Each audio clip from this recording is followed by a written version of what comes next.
So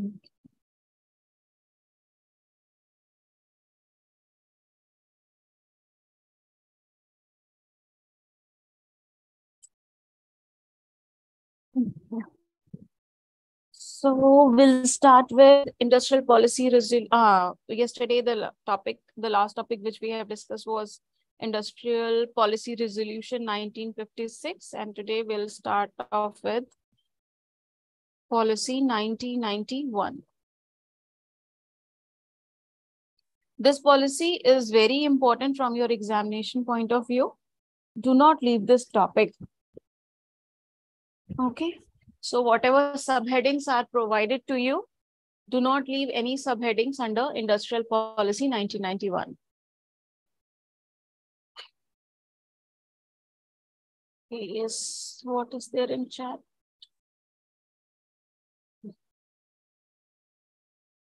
Okay, I'll check the message later.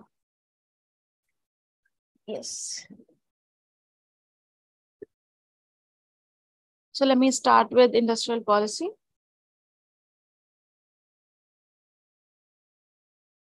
So in the year 1991, the government of India has announced its new industrial policy on July 24th, 1991. Achha, whatever dates are given in this unit are very important.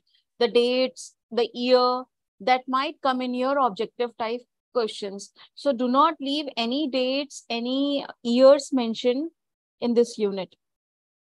So this policy was given on July 24th with the goal of correcting the distortion and weaknesses in the country's industrial structure that had developed over 4 decades. So over 40 years, whatever damage, whatever weaknesses, whatever loopholes were there. So this policy came to make correction in all of those negatives. Also raising industrial efficiency to international level and accelerating industrial growth. So the economic reforms that were started in the early 1990s was centered on the new industrial policy of 1991. The new policy served as the foundation for all subsequent reforms initiatives such as liberalization, privatization, and globalization. So this was the basic of policy of 1991. Liberalization, privatization, and globalization. In short, we also know it as LPG. So this article, so basically we also call it as branches of new economic policy. What were these branches? Liberalization, privatization, and globalization. We'll check one by one what these are. So what is new industrial policy 1991? What is that? Let's see. So it is a series of standards and measures implemented by the government to track the development of industries, related sector to promote India's economic growth and development. So the basic aim, the basic objective was to raise the standards and check out the measures which are being used by the government to track the development of industries and the related sector to it, which will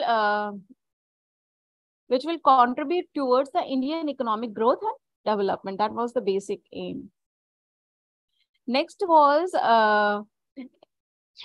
it had the main objective of providing facilities to market forces and increasing efficiency. So it has provided facilities to whatever marketing forces are available, and it also has increased the efficiency in the market. The government undertook it to take measures to improve the competitiveness and capability of various industries. So a lot of industries, basically the 3 tiers of industry which we have studied in the previous classes, those industries were also came into the scope of this industrial policy, and it has improved the overall competitiveness and capabilities of these industries. The government undertook various measures to boost the growth of industries, such as it allowed domestic firms to improve better technology to improve efficiency and to have access to better technology. So this is what a government has done to improve efficiency and have better access of technology. What government has done, they have taken various measures to boost the growth in the industries.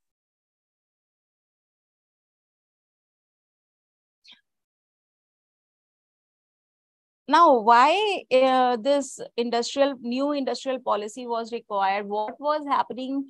Like I have mentioned, in the past 40 years, 40 decades, the things were not going right. There were loopholes. There were some negative points. So, what was the need? Why this new policy was needed? Let's see. So India was forced to implement a new industrial policy in 1991, including these three things. What were these? That is privatization, liberalization, and globalization. Because of these reasons. What were the reasons? First one was government has to undertake interest-bearing public borrowings to cover its shortfall. Also, adverse balance of payment was there. Thus, government was forced to borrow money from outside to cover the deficit. Then there was Gulf crisis as well. So the Gulf crisis was, it was referred to the 1990 and 1991 Iran-Iraq war was there.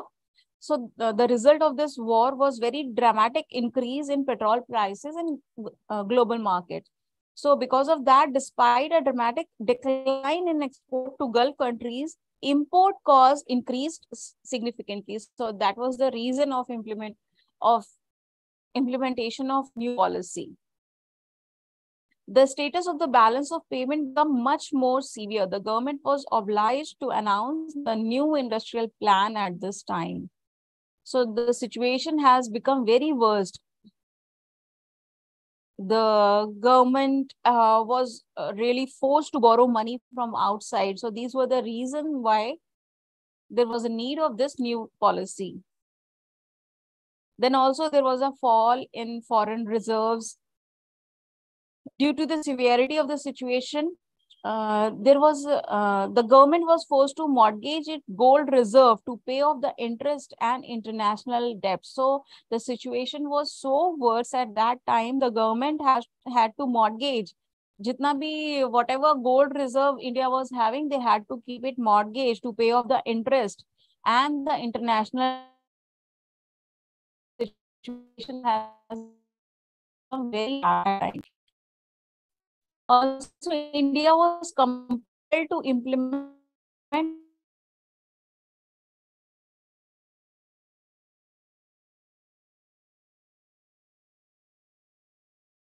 then there was increase in prices. So rise in prices was there when the inflation rate increased from 6.7 to 16.7. This was really remarkable. Like it will be written in the history, inflation rate has reached so much high. That is, it has gone from 6.7 to 16.7. And the situation deteriorated significantly. That was very obvious. So poor performance of public sector enterprises from 1951 to 1991, the government of India greatly enlarged the public sector, yet the results were insignificant. So in the previous policies, which were given in 56 and other policies, it was given that private sector was given more focus, but still then the situation was going bad to worse. So moving it to the private sector from the public sector was very necessary. So that was the need of new industrial policy 1991. Now, what was the objective of new industrial policy? The primary objective of this policy were to promote efficiency and provide facilities for market forces. I have mentioned earlier as well. So these were the two main objectives of the policy, that is to promote efficiency to be promoted, as well as it has to provide facilities for market forces.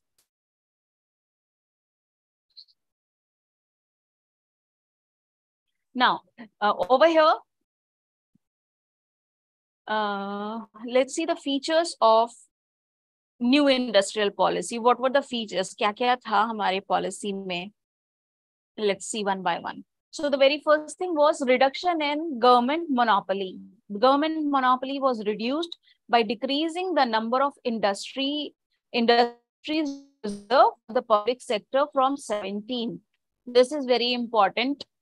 So whatever the features which you will study under Industrial Policy 1991, do read very carefully. It is very important from your short answers, or you can say your objectives as well.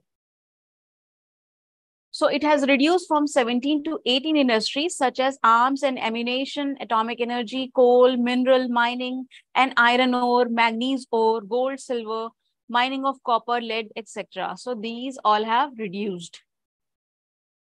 Next feature was abolition of industrial licensing. Abolition means किसी चीज को निकाल देना, to remove it.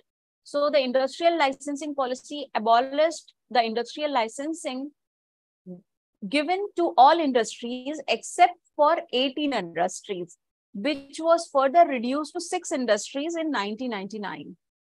These included drugs and pharmaceuticals, hazardous chemicals, explosives such as gunpowder, etc. Now, provision of foreign companies as a major stake. So this policy has allowed foreign companies to have a majority stake in India.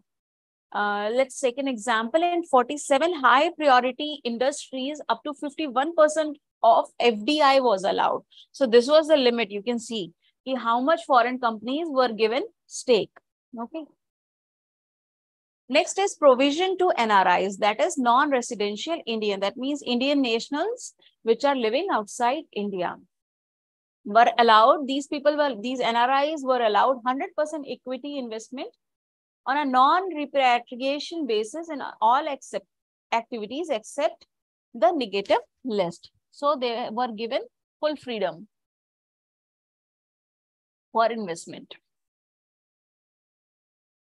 Then internal agreement on foreign technologies were there. So various international agreements were made about foreign technology, like permitting high priority industry up to a lump sum payment of ₹1 crore with 5% royalty for domestic sales and 8% for export. So this was internal agreement on foreign technologies were made. Also, there was restructuring of portfolio public sector investment. That is restructuring the portfolio of public sector investment, like the public sector were unlikely to be turned around, were to be referred to the Board of Industrial and Financial Reconstruction, that is BIFR. There is some message.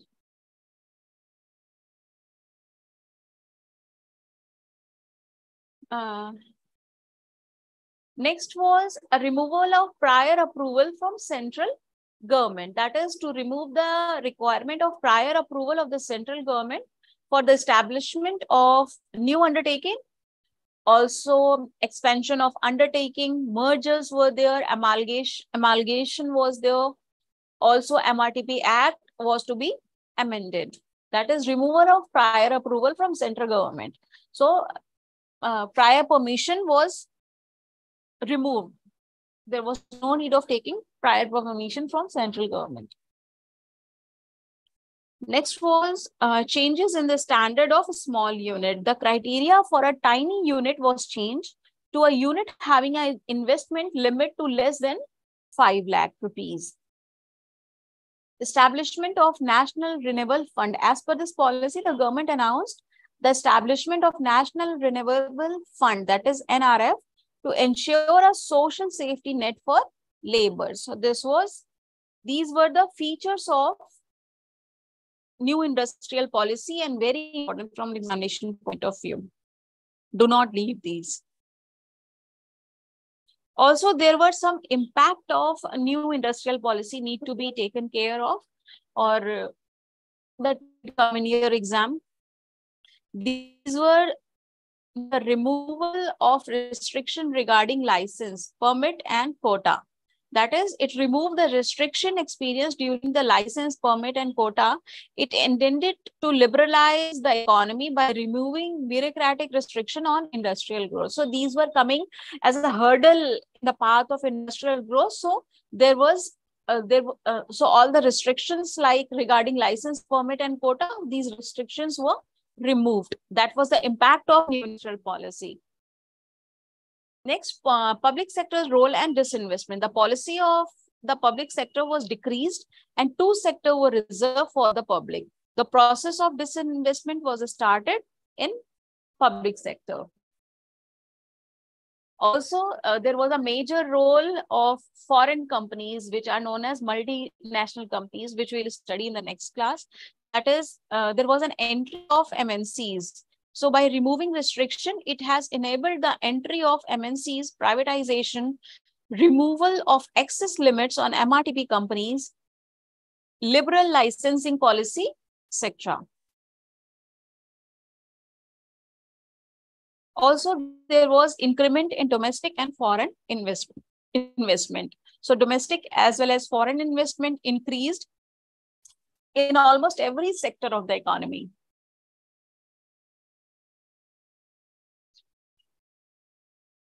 Also, there was an increment in export and related activities. So increased effort were undertaken to increase exports, such as export-oriented units or export processing zones. Also, agri-export zones were there, that is AEZ, got merged. Then establishment of a separate ministry to better resolve the issue of MSMEs, that is small and medium industries. In 2006, a new act and separate ministry were established. So these were all the impact of new industrial policy. See how changes have made, how economical growth was there, industrial growth came. As soon as this policy was introduced, major changes has taken place in the government, and the growth has increased in industries.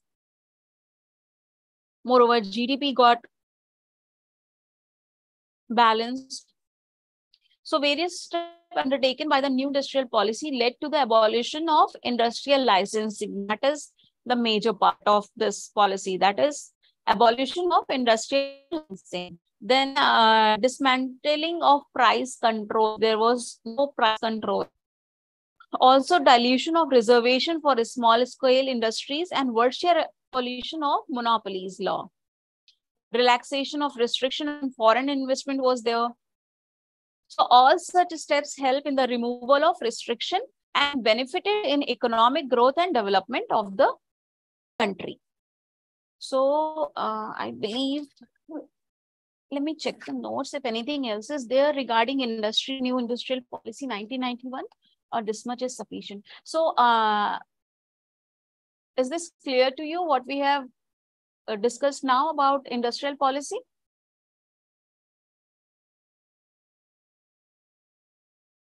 Yes, no, anything?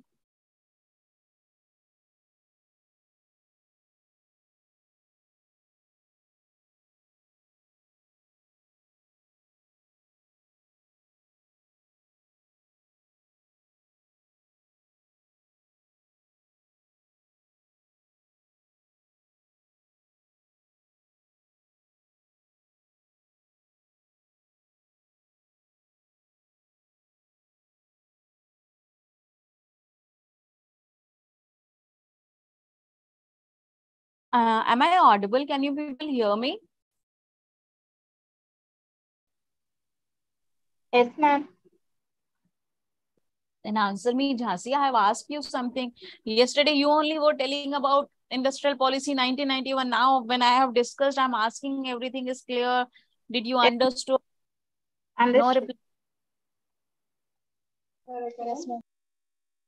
Yes. Okay. Now, let me check if anything else is there in this policy. We will check that.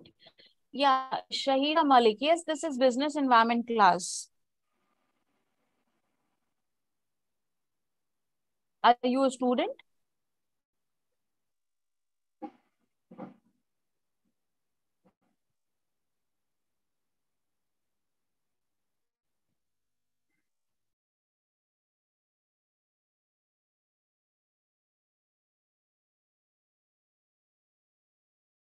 Okay. Okay, give me a moment. Let me check what is what else is there in new industrial policy 1991. Do not leave this policy. This policy is very important from this unit. Again and again, I'm telling you.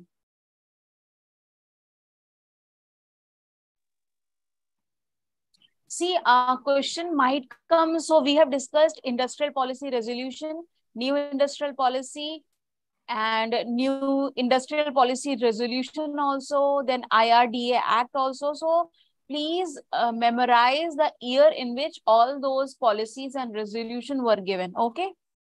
So in this unit, whatever policies, resolutions are being given, please memorize the year in which they are being given. So short questions or objectives might come on it.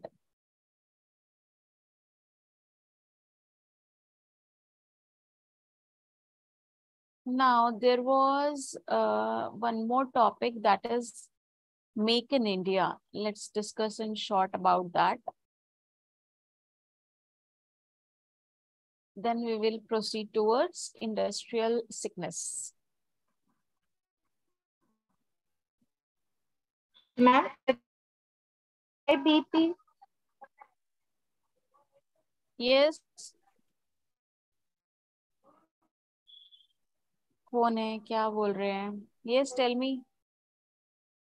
Jhansi?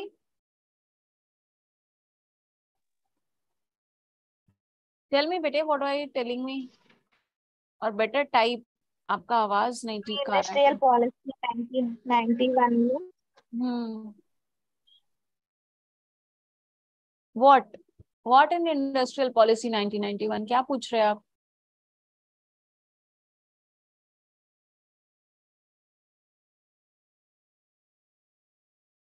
Jhansi?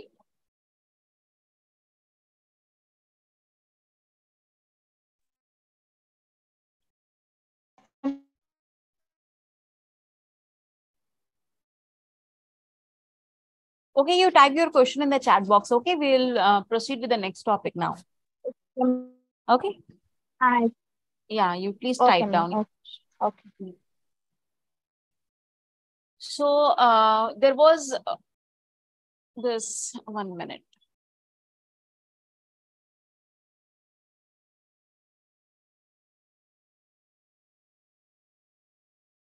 Again, for this industrial reform, like few years back, a program named as Make in India program has been launched. You all must be knowing about it. So that is also in your syllabus. You need to study Make in India program as well, and what were the features in Make in India program were there.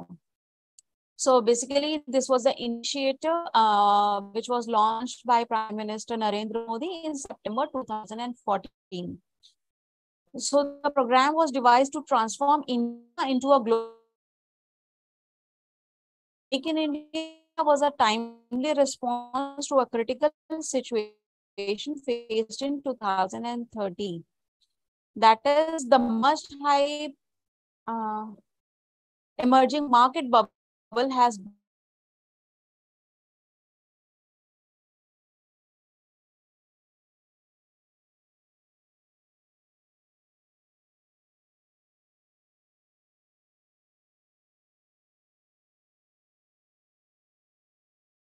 Ma'am, you are quite audible.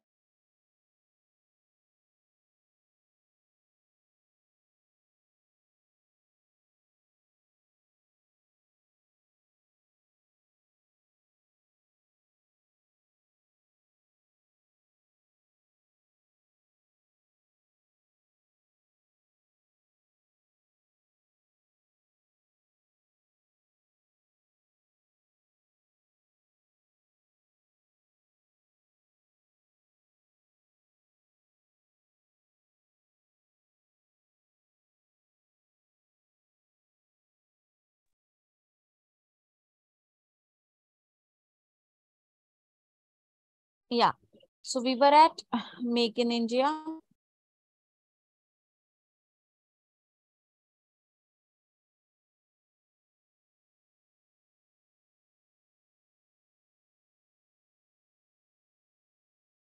starting Make in India program. Yes.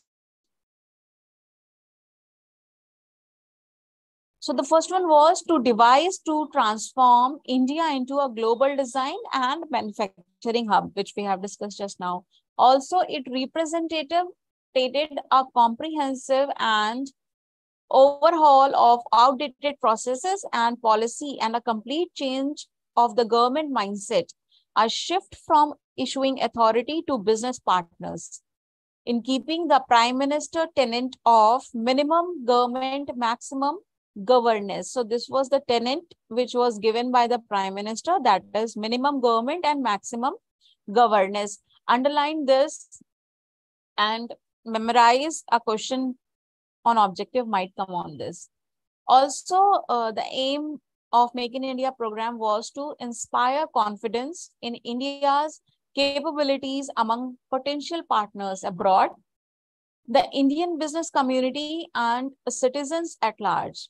Also to provide a framework for a vast amount of technical information on 25 industrial sectors, and reach out to a vast local and global audience via social media and constantly keep them updated about opportunities, reforms, and etc. So these were the main aim of Make in India program. A short answer might come on this. So again, do not leave the topic.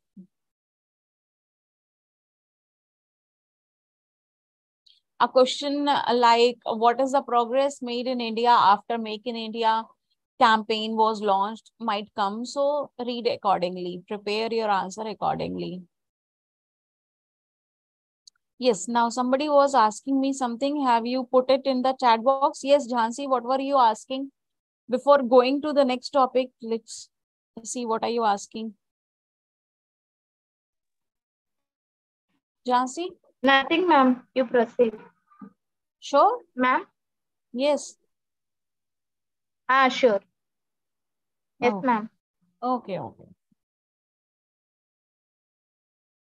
So the next thing is, Acha, you people have been writing your exam. You people are in your 6th semester, right? And this is your 3rd year. So the material provided to you by the university is sufficient for your examination, like whatever notes they provide you, soft copy or hard copy, they provide you for the subject, right? For the subjects. Textbook is given. Textbook is there na? So that textbook is sufficient for your examination, or questions out of that also come in examination?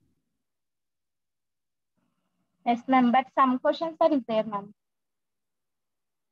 Some questions are from outside. Yes, ma'am. Okay. So everything is not from that booklet. You have to study more about the topic. Okay.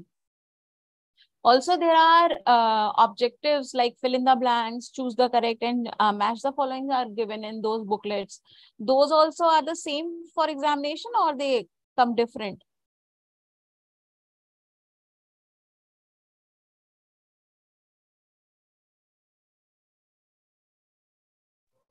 Some questions are same, ma'am. Some questions are different. Okay. In test with there, ma'am. Okay.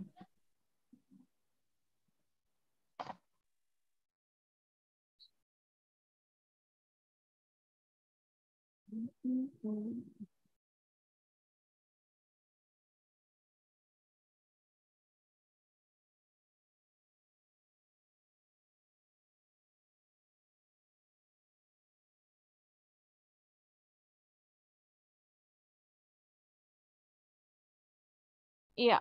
Our next topic for today's discussion is industrial sickness. Again, important from your examination point of view.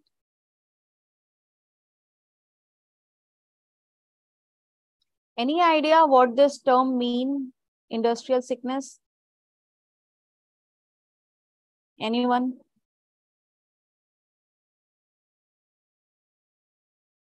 When the business is involved.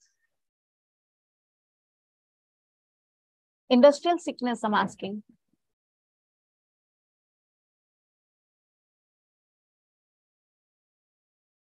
Okay, let's discuss, let's understand what industrial sickness is, what are the features, what are the objectives, and what are the remedies provided by the government to improve the situation of the industry so that they do not fall in the category of a sick industry. Okay.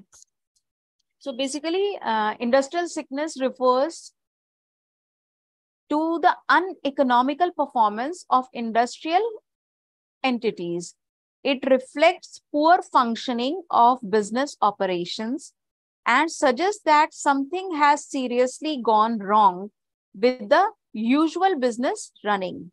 So basically, when we talk somebody is sick, so what do you mean by this term that somebody is sick? It clearly means that somebody is not working properly. Somebody is not able to do what usually that person is doing. So similarly for industries also, when we talk about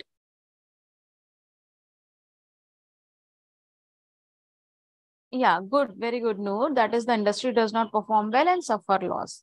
Very correct. So we were discussing the term sickness over here.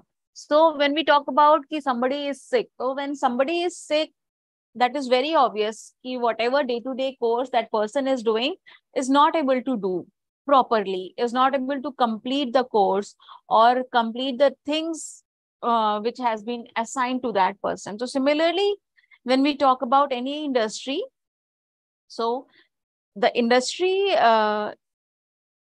start, so the industry is, the functioning of the industry has deteriorated and business operations as well. And it has been suggested that something wrong has been happened by the with the usual business running. So also the term indicates industrial sickness is related with industrial as well as production and manufacturing units of large, medium, and small scale business. So over here, all the manufacturing units, the production unit, and the industrial unit of all the sizes, that is large, medium, or small, come into the same category.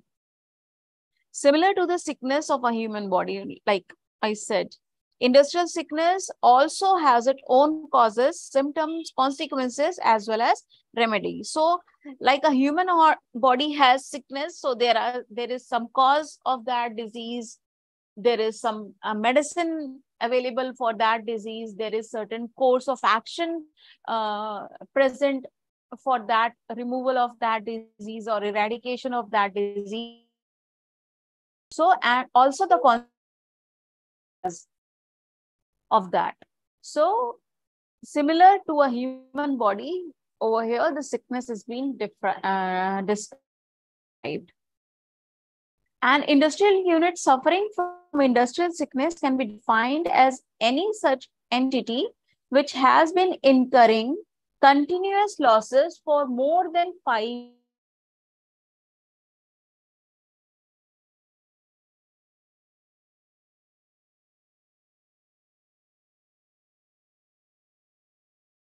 than the total net worth of the entity. Such entity or such industry may have also suffered losses in the current and previous financial years. A sick unit may not work to its full capacity, may not earn reasonable profit, may not pay fair wages and dividend, and may face financial, marketing, and other problems in a continuous manner. So this is how an sick industrial unit is being defined. Now, the perceptions regarding the characteristics and symptoms of a sick industry may vary significantly, as the concept of industrial sickness is relative in nature. and differs from person to person. So in easy language, industrial sickness is related to an unhealthy or a sick unit. In terms of an entrepreneur, it is a unit which incurs continuous losses. For an investor, sickness means an entity which is unable to pay to the investors. And for a banker, it is dividends to an entity unable to repay its loan borrowed from the bank on time. Industrial sickness in India is increasing at an annual rate of 28% in terms of number of units and 13% in terms of outstanding number of bank credit. Presently, there are more than 2 lakh sick units having an outstanding bank credit of over 7,000 crores. Every year, approximately 29,000 units are added to sick list in India. So this is very horrifying data regarding industrial sickness and the present situation of sick industries in India. Now coming to the definition, how industrial sickness has been defined according to Companies Act 2002. So what this act says, sick industrial company mean an unit which has accumulated losses in any financial year which are equal to 50% or more of its average net worth during 4 years immediately preceding such financial year, or fail to repay its debt within any 3 consecutive quarters on demand made in writing for its repayment by the creditor or creditors of such company. So this is the definition given by Companies Act 2002. Also, State Bank of India has also defined industrial sickness as a sick unit is the unit which fails to generate an internal surplus on a continuous basis and depend for its survival upon frequent infusion of external funds. That means internal surplus is not being created and the organization unit is dependent upon external funds for its survival. So this is a definition given by SBI. Also, RBI has found a small scale unit should be considered as sick. It has at the end of any accounting year accumulated losses equal to or exceeding 50% of its peak net worth in the immediately preceding 5 accounting years. So this is the definition which was given by RBI. Now coming to the thing that is symptoms of industrial sickness, how you can tell that any industry, any organization, any business is sick. So what are the symptoms of it? That is, first one is inappropriate utilization of resources. So whatever resources are present with the industry is not able and it is incapable of using all those resources fully. Next is rejection rate of goods manufactured is very high. So whatever goods, whatever things are being manufactured, produced by the industries, the rejection, those are being rejected by the market and the rate has gone very high. Also, overuse of cash credit facilities on a regular basis and failing to pay installment on credits and interest on loan taken from banks and other financial units. Then the units which are a failure to pay statutory liabilities will fall under this category. Employing working capital funds for financial capital expenditure. Also, it has longer and larger outstanding bills. Continuous loss of profit fluctuation or downward trends in sales and stagnation followed by downfall in the market share. A major decline in the market causing failure of all the unit engaged in the industry.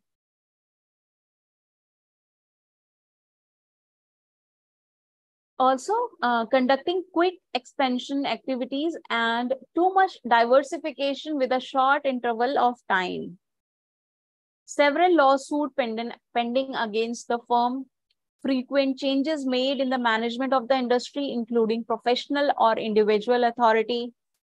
Also, failure to submit periodical financial data, stock statement, and constant decrease in the working capital of industry majorly caused due to increase in inventories involving substantial amount of slow and non-moving items, increasing number of creditors, increasing number of debtors. So these are all the symptoms of any industrial sick unit. Okay. Now coming to the causes of industrial sickness, again under industrial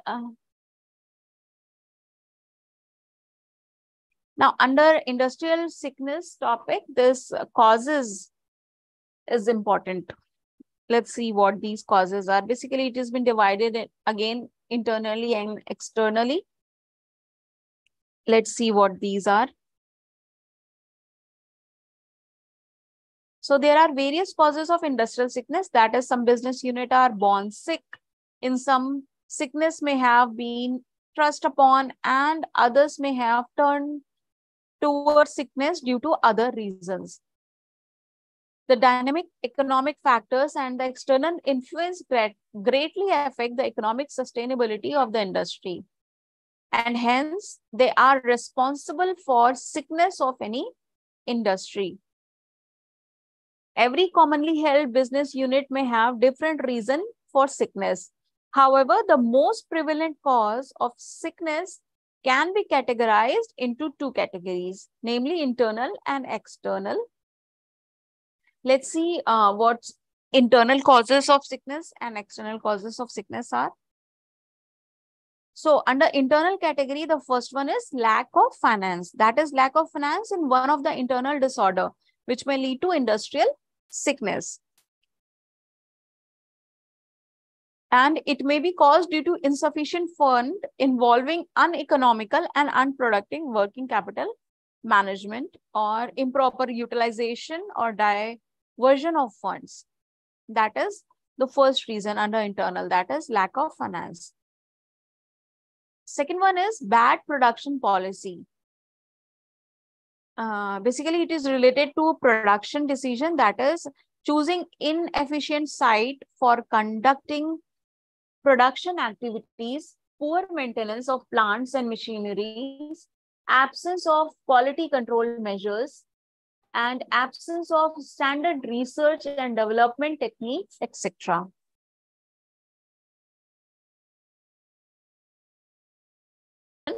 Policies. Next one is marketing and sickness. What is this? Let's see. The health and vigor of an industry is influenced by its marketing of activity. Very obvious.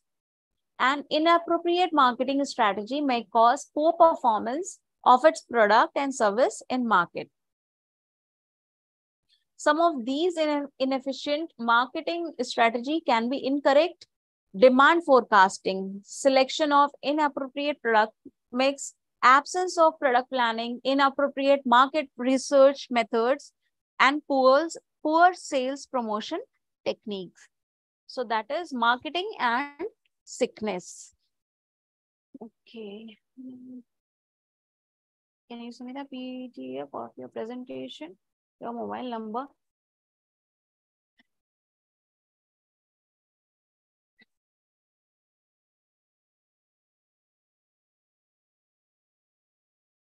One minute.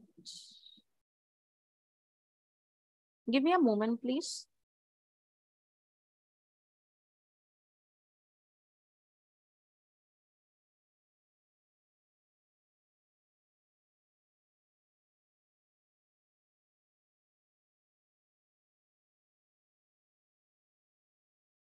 Yeah.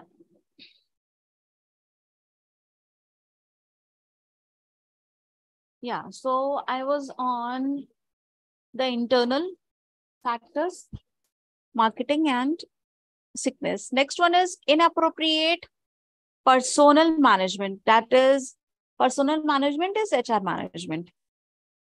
So improper personal management is yet another cause for sickness of any industry.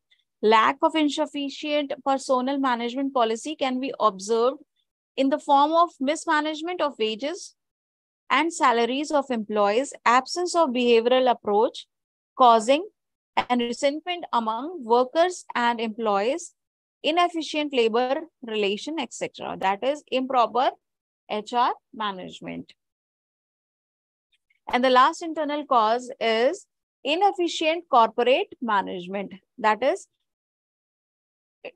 industrial sickness is ineffective corporate management. If the corporate policies are inappropriate, its top management lack integrity and the control lack amongst corporate managers and authorities, then such reasons become the major cause for industrial sickness. So these five are the internal causes for industrial sickness. That is inefficient corporate management, inappropriate personnel management, marketing, bad production policies, and lack of finance.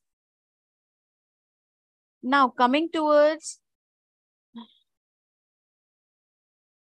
the second factor,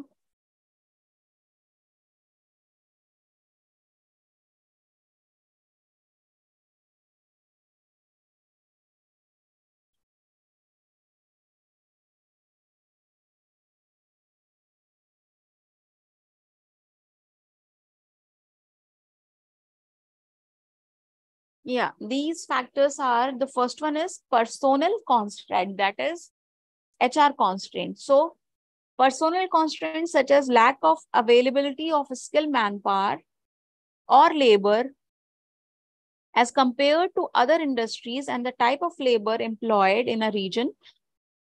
So that is a personnel constraint. Like you want skilled people for your industry, but those skilled people are not present there for you, or they are not currently present in the area in which you have your industry. So that is personnel constraint. Next is marketing constraint. That is, it includes recession in market, liberal licensing and tax policies imposed by the government, and regulation on making bulk purchases, dynamic international market environment which may undergo sudden changes.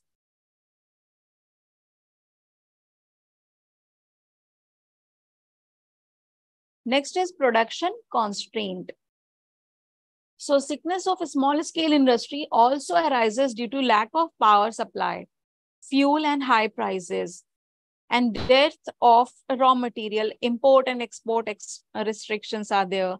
So these factors are characterized as product constraint. Such industrial sickness causing industrial sickness, that is production constraints. And the last one is financial constraints. So the most common external cause of sickness in an industry is financial constraint. Such constraint may arise due to any delay in disbursement of loan by government, unfavorable investment, credit restraint policy, etc. So these were the causes of industrial sickness, internal and external. Other than that, under the heading industrial sickness, let me tell you the topics which you need to cover.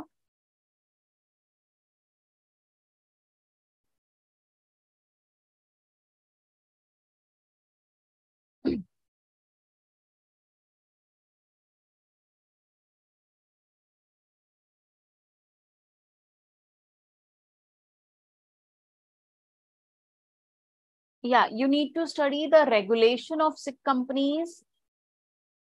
Then there is one SICA Act, Sick Industrial Companies Act 1985. It was given in 1985. Just read out this act carefully. Also read out about the Board for Industrial and Financial Reconstruction, that is BIFR. And what is there? Yes, the Insolvency and Bankruptcy Code 2016. Read this as well in under industrial sickness. Okay. So this was all about industrial sickness. Any doubt, any question need to be asked regarding this, you can ask me now.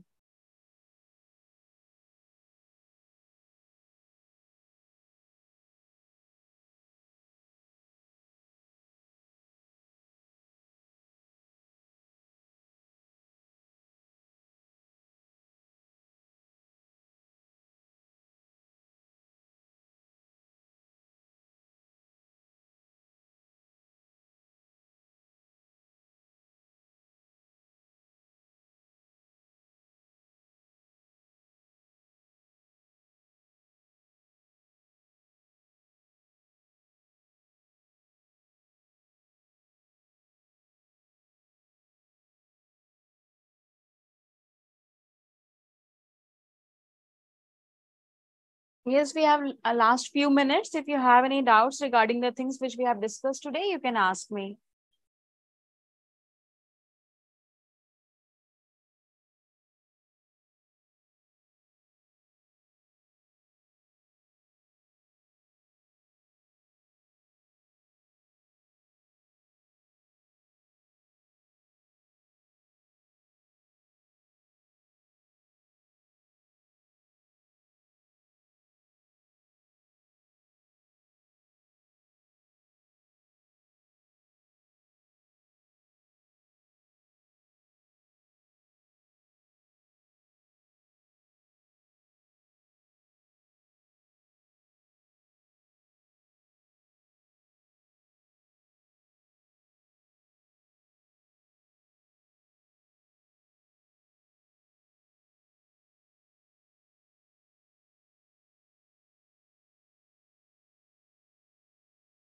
किसी को कुछ नहीं पूछना, everything is clear?